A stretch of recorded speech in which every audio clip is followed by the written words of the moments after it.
Today I want to share with you how I'm filling the holes in my prepper pantry and beyond, given what I learned living through the Texas storms.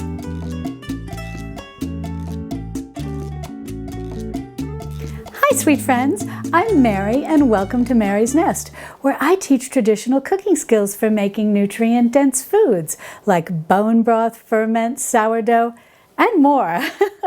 So if you enjoy learning about those things, consider subscribing to my channel. And don't forget to click on the little notification bell below. That'll let you know every time I upload a new video. Now, I know to many of you that live in different parts of the United States, maybe even different parts of the world, where it gets very cold, that it almost seems strange, maybe even a little borderline silly, when you see the people in Texas reacting to the cold weather that we experienced, but nothing like, say, what people are experiencing in Wyoming, for example. But the big difference is that we don't expect to have such cold temperatures, such severe weather, and for such a long period of time. Generally in February here in Central Texas, where I live, it's usually about 60 degrees and sunny. So this past February, when we got hit with such severe weather, first an ice storm, and then snow topped that ice, and then more ice topped that snow, many people were really caught off guard.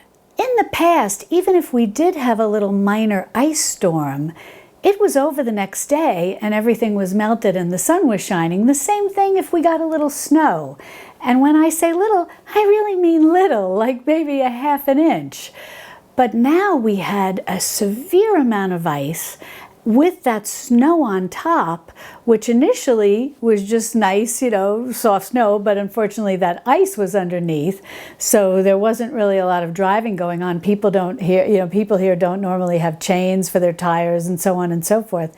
And then you had more ice topping that snow, as well as topping all of our trees, causing many limbs to break and crash down onto roofs, and many just to break and fall into roads. I mean, it was a mess. And this went on for over a week. So people are not used to that. As I said, people are more used to the weather clearing up the next day. And we're not used to it getting so cold for so long. We dropped down here in Central Texas into single digits, and then we had a lot of wind. And so you've got the ice storm and the wind, and now you're dropping down into sub-zero temperatures. And our houses are generally not built to withstand sub-zero temperatures for extended periods of time.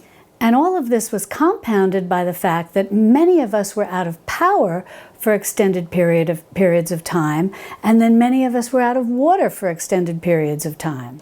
In our particular situation, which I shared in the video that I did previously on our Texas weather update, which I'll be sure to link in the description below if you've not had a chance to see that, but we found ourselves without power for about 2 days.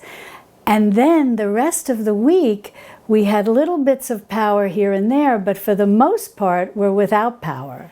Now, we were very lucky that we were never without water, and we never had to worry about a boiling water notice, as many of our friends did. So I learned a lot from this experience, because I always have plenty of food and water on hand, as I've shared with you all in the past in my Prepper Pantry videos.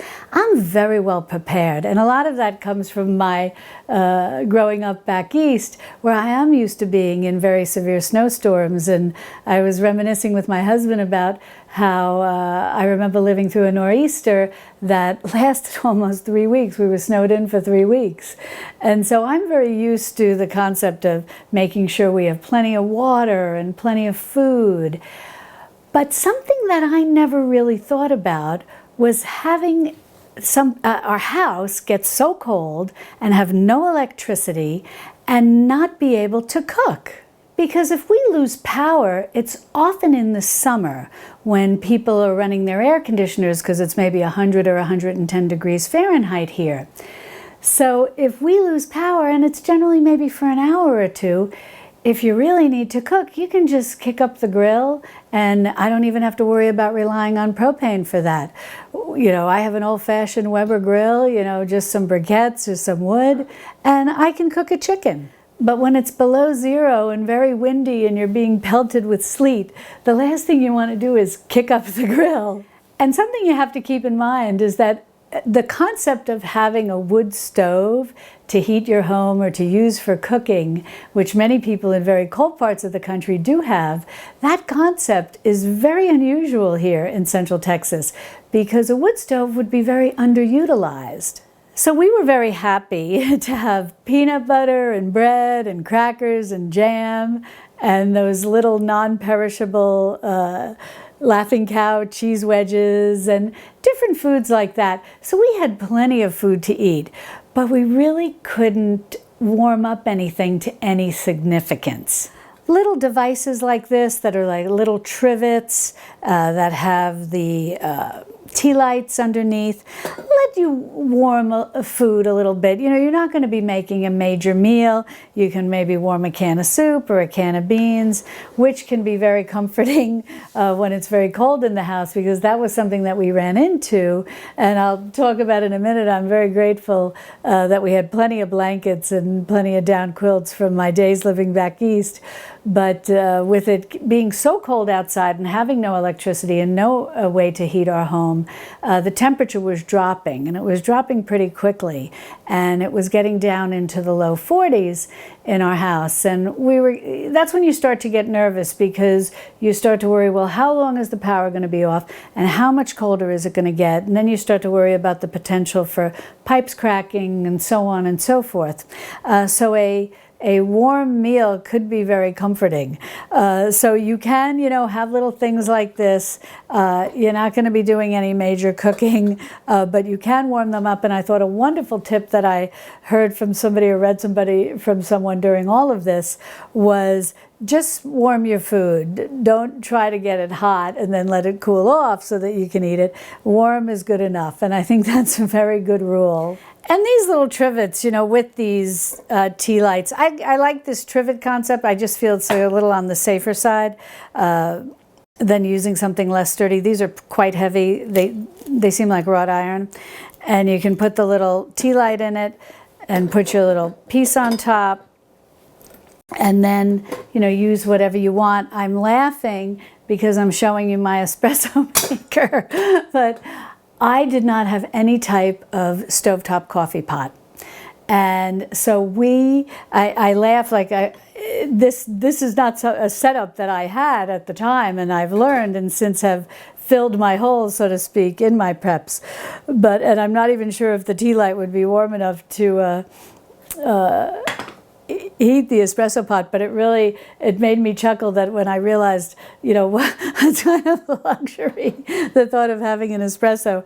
But I've had that for years, and I thought, well, that might be good to be able to make some coffee. But again, you're working with these tea lights, so you're very limited. And these little devices are terrific. Yuko, maybe they're pronounced. They have candles right inside, and this does get quite warm, and you can use this as like kind of a little hot plate. But again, we're talking warm. We're not going to be roasting a chicken or anything like that. And speaking of that, that's another thing that I've never worried about. When it comes to cooking, even if we had an extended blackout in the summer, I have a sun oven, and I can just put the sun oven outside my kitchen door, and I can roast a chicken in there if for some reason, we were without power for a day. So, although it'd be hot, that sometimes is a lot easier to deal with than it being very cold. So in that regard, I'm all set if things go awry in the summer. But, these little things can help you get by maybe for a day or two in the winter. But at some point, you're going to want to cook something a little more substantial. And things like, I've got one of these Dietz lanterns. These, I think, are good, to give off light in a room and whatnot. I've used things like this, going back to when I lived back east. But I'm not a fan of lamp oil. And I know if those of you who know Homestead Tessie, she uses something, some type of, I think it's called clean heat. I've never tried that, but that seems like something that would be interesting. Again, this can give light, and then they give you these little, they give you a little, you take the lid off, and they give you a little rack, and you can put a little pot on here that they give you, and you can put a little something in there. You could maybe warm some water to make a little tea or an instant coffee. I mean, it's going to take a little while to get it hot if you're making a beverage. But, you know, so these are all options. You know, as I said, I'm not a huge fan of the lamp oil. I'm not a huge fan of this one. I like the idea more of using trivets with tea lights. I like this Yuko. It's got candles in it. It gives both light and a little warm hot plate up here. You just need to be careful and remember that this is going to be hot. So these are some options, but again, as the temperature stayed cold and we were without power and time was going on, and you're really starting to think, well, what can I cook? You know, what can we eat to be maybe even kept a little warmer? And that's really where a generator can come in handy. But this generator is a small one. This is a solar powered. You can, you know, plug it in and charge it when you have electricity. But primarily you use just the foldable solar panels, and then you can charge this. But this is just a small one because we never thought that we would be needing to power, you know, an electric cooktop or a coffee pot. You know, this is great for powering a little cooler if you're in a situation where you need to keep medicine cold in a little electric cooler. You can, you know, power your cell phones and things like that. But in terms of plugging your coffee pot in, or as I said, electric cooktop, this is just not going to be able to do that job. So now we've learned that for backup power, we really do want to have a larger solar generator. And yes, there definitely are generators that you can, you know, run on gasoline, and we're definitely going to consider those as well. And something that we really found to be a lifesaver, it really came in handy, was this little device. Whoops, I just pressed something. But this little device, it's magnetic and it sticks to the front of your refrigerator. And then it comes with two little sensors. One goes in your fridge, one goes in your freezer. And it tells you what the temperature is in your refrigerator and in your freezer. So we were able to monitor how cold it was in our fridge and in our freezer. And when our refrigerator started going above 40 degrees Fahrenheit, we knew at that point we did need to open it and we needed to get the food out. And we packed it in coolers and we put it outside because it's very cold outside, but we also had food in there that we didn't necessarily want to freeze. So we put one of these in with the cooler, and we just monitored it to make sure that it wasn't getting too cold even in the cooler that we had outside. But it worked like a charm, and we were able to preserve all of our food, keep it at the right temperature, and keep it from going bad. And what we did was we just started eating that food. We started eating the food that would otherwise go perishable. And something I have to say that I really love are these thermos, because these came in so handy.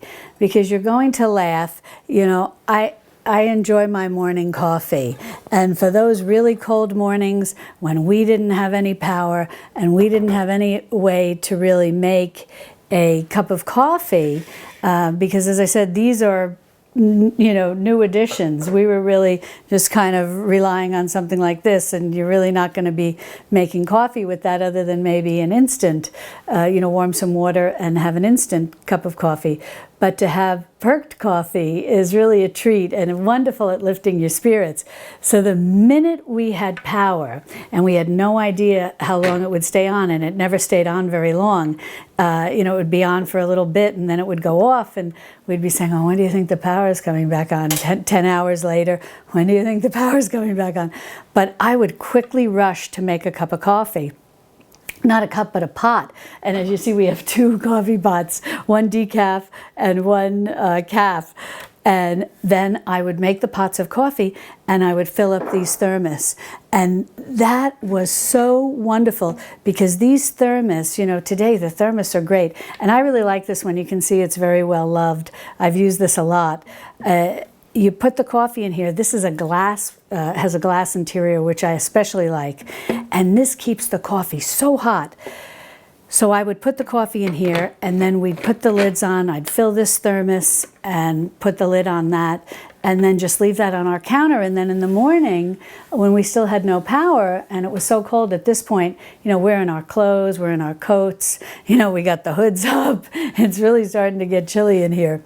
And what a delight it was to have thermoses. So I can't say enough.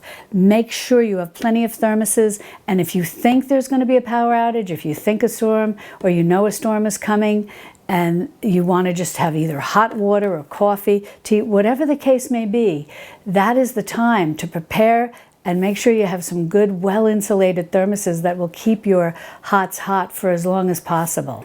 And a new addition to the family here, so to speak, is this coffee pot. And the reason that I bought this was because I have a little small electric cooktop, which I'll show you. Many of you have been with me for a while and you've seen my cooking videos. I often have it here on my kitchen island. It's just one of those little portable electric cooktops. And that's got it's got like a cast iron burner. It's wonderful and it gets very hot. And when we upgrade to a larger solar generator, we're going to make sure that we get one to which we can plug that cooktop in.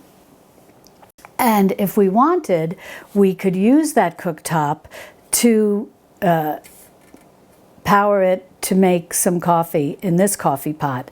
Now, hopefully we'll get one that we can also plug in our regular coffee pots to. It's interesting. I've really learned a lot about solar generators through all of this, that what level of power you need to power certain appliances, and how much power they take and how long it lasts and so on and so forth. And so I just want to be prepared all across the board. I've got my electric coffee pots and then I've got this stovetop version. And the reason I liked this one, this is made by Faberware.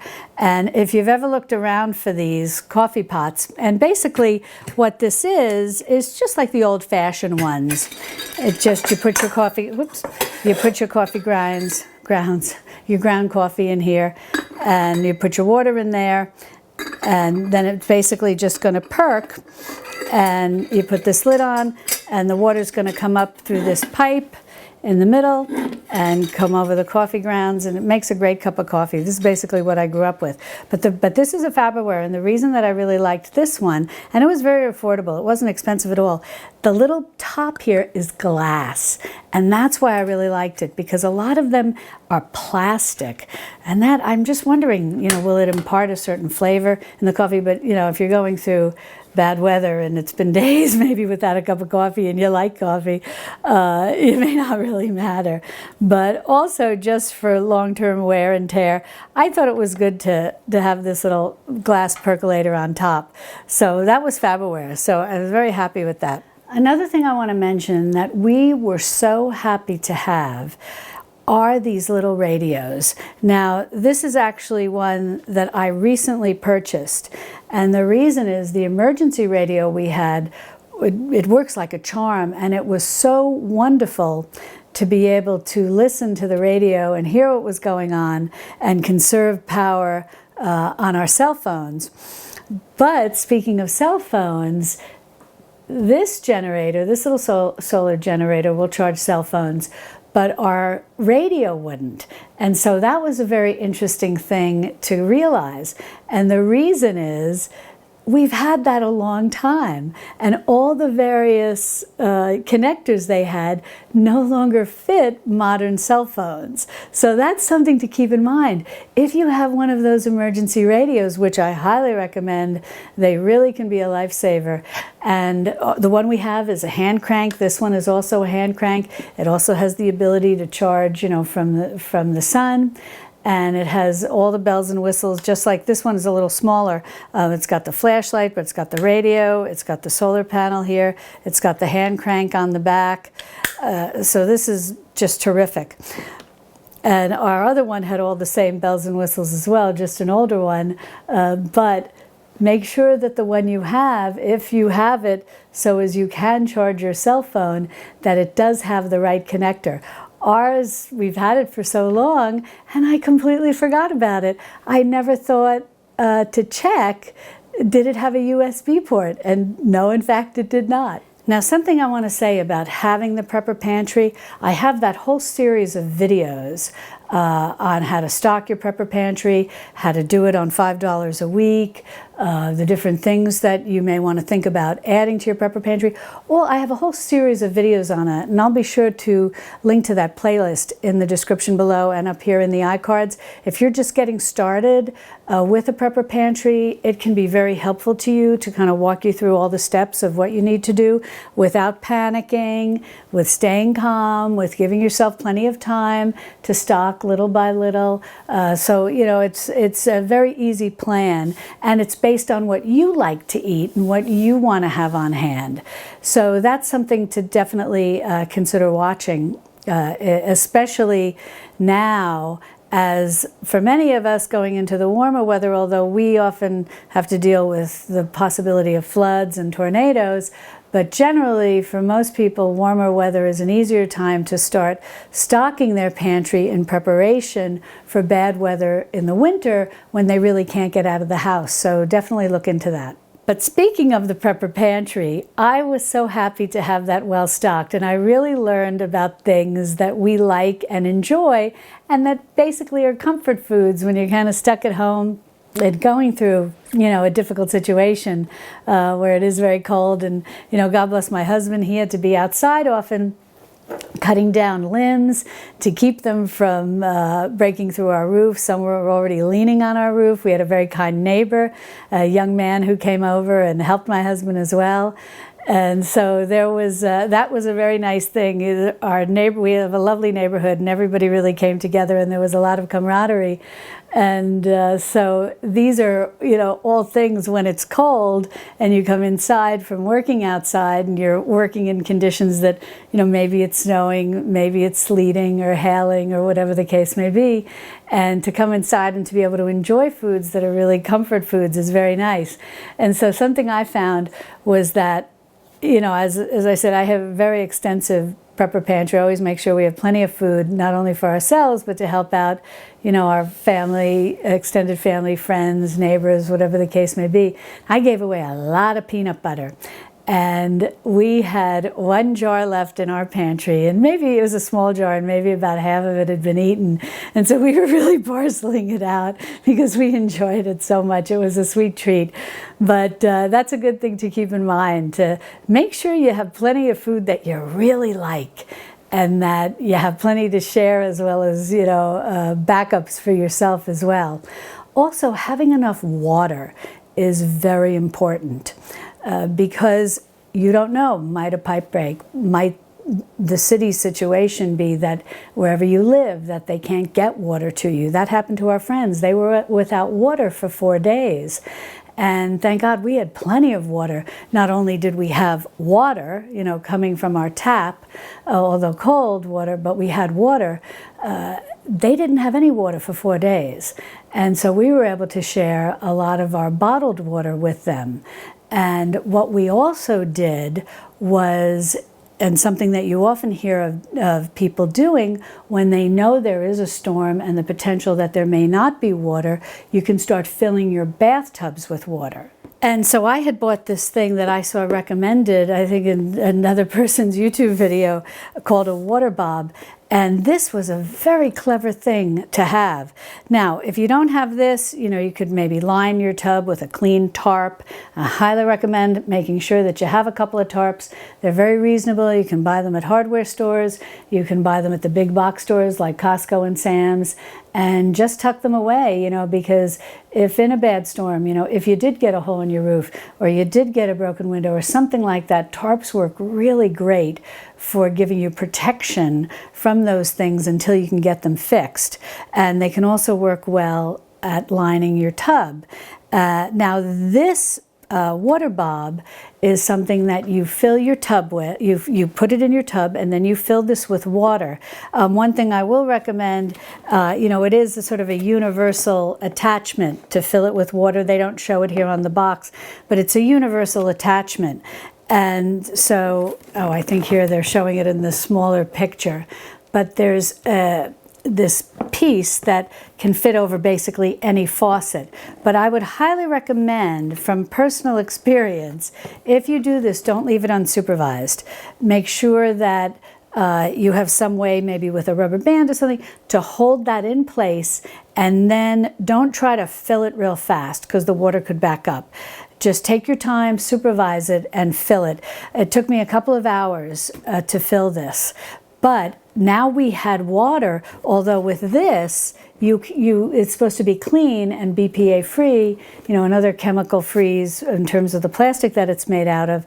So you can drink this water if you need to, but we really use this to fill the tub because we wanted to make sure that we had water for personal hygiene. We wanted, if we did find ourselves without water, we had bottled water to drink, but we wanted to make sure that we didn't need to use that to wash ourselves, flush the toilet, so on and so forth. So it was funny in a way using this winter, because I really bought these thinking that we might need them in the summer when, as I said, we can get floods here in Central Texas. Some are very dangerous and deadly, and they've sometimes washed out whole towns. And so that's something that I always have in the back of my mind, and we have tornadoes. So making sure that I have some type of water source in the event that if we were without water, or once our water came back, then we had a boil water notice. And what if we didn't have power? How could we boil the water? We'd be kind of working with these things. And, would we have had, a solar generator that could power a cooktop to boil water? These are all things now I'm thinking of, but really didn't in the past. But I thought that this would be very handy to have because I could fill my tub with water and then I would have this to drink. Also, another thing that you can think of, if you know a storm is coming, these type of containers are very handy. This holds 5 gallons of water. It's made for water. It's made to hold water, so it is food grade, and I think that's important whenever you're thinking of storing water. But these are also very handy if you need to give someone water, because you can put 5 gallons of water in here if you are not keeping bottled water on hand, but you have water and maybe a friend or family member doesn't. You can fill these and give them to them, and they've got 5 gallons of water. So I highly recommend keeping some of these on hand, and not just to share with other people, but also for yourself. If you've not kept any bottled water on hand, and you know a storm is coming, and there is the potential that you may lose electricity, you may lose water, filling these up is going to be a lifesaver. Now, in addition to little things like this that are basically candles that provide some sort of light as well as heat, and things like the lantern that provide light as well as a heat source for a little bit of small cooking. We love having little lanterns like this. They're battery operated, and we always make sure we have enough batteries, as well as really good high-powered flashlights. But these are nice just for lighting a room, or if you have to walk from room to room and it's night and it's very dark and as I said, you have no power. These come in handy, and what's nice is they are very easy to store. They're very tiny, and they really don't take up a lot of space. We have larger electric lanterns, that we can carry around and that illuminate a room. But these are also just a wonderful thing to have, because you can even adjust it if you want. If you want a little light, maybe you had to get up at night and use the restroom or something, but you don't want to disturb other people, you can even just put you can only open it up a little bit and get a little bit of light, or you can pull it up all the way and light your whole room. Now, when it got so cold in our house, we were very lucky to have 2 fireplaces. But fireplaces don't give off the type of heat the way a wood stove would be. But at least it was nice to sit by it and warm up a bit. And something that I've thought about is I have the cast iron type Dutch oven with the little feet that you use when you're out camping, and that can go onto, a fire. But I was thinking it would be very interesting, especially since I have a fireplace right here in my kitchen, if once the logs kind of burned down and I just had a lot of hot embers, if there was some type of grate I could put on top, and then I could use my cast iron, not the ones with the feet for camping, but sort of do the same concept, have the grate, and then put a little cast iron frying pan or a little cast iron Dutch oven, of which I've got plenty of those.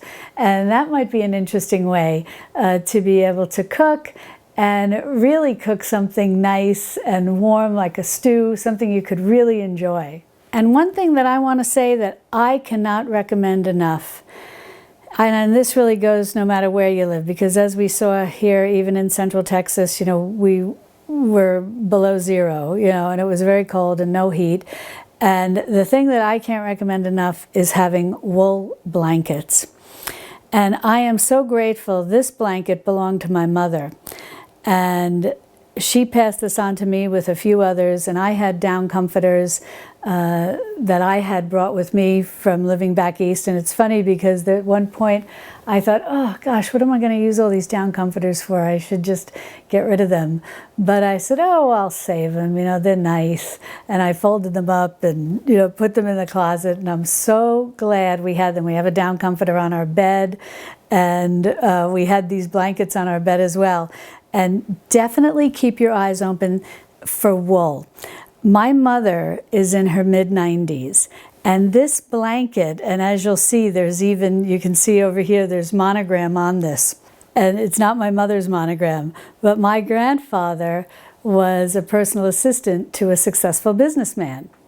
And this businessman would give my grandfather hand-me-downs. My grandfather had 5 children and was very happy to get hand-me-downs. And one of the hand-me-downs that this businessman gave my grandfather was this blanket. And who cared that it had someone else's monogram? It was warm, for their 5 children. And so my mother had this on her bed as a little girl. And then when she married my father, and I was born, she put this on my bed. And then when I got married, she passed on some wool blankets to me. But this wool blanket is in wonderful condition. Overall, there's just like a little fraying here on the edges. But this wool blanket is probably about 100 years old now. And look at that, how well. That's why, boy, if you can find quality, to buy a wool blanket today may be very expensive. But I highly recommend that if you're at thrift shops, keep your eyes open. You never know when you may come across something like this that somebody donated. And to have a real good heavy wool blanket, this kept us so warm. And my husband, who really hadn't really ever had the need to have a wool blanket on his bed, said that what a difference this made, because he was so cold the first night. And because we were asleep, when the power went out, and we noticed it was very quiet and very dark. And we usually can see our little clock. And we both looked at each other in the dark and we said, I think the power's out. And it just started getting real cold, and we were hearing like all the sleet, pelting on the windows and stuff. And I got this out and put this on his side of the bed. And he said, what a difference it made. So you can never be, I'm at the school of thought now. My mother always said, make sure you have 5 to 6 wool blankets per person, and extra in your family, in your household, and extra in case you have guests or whatnot who may have to stay with you during the hard times. So I am definitely of the school of thought, make sure you have 5 to 6 heavyweight wool blankets and maybe some down comforters as well. Now, are there a lot of alternatives to having wool? Definitely. Today there are all sorts of modern zero temperature sleeping bags and things like that that can come in very handy.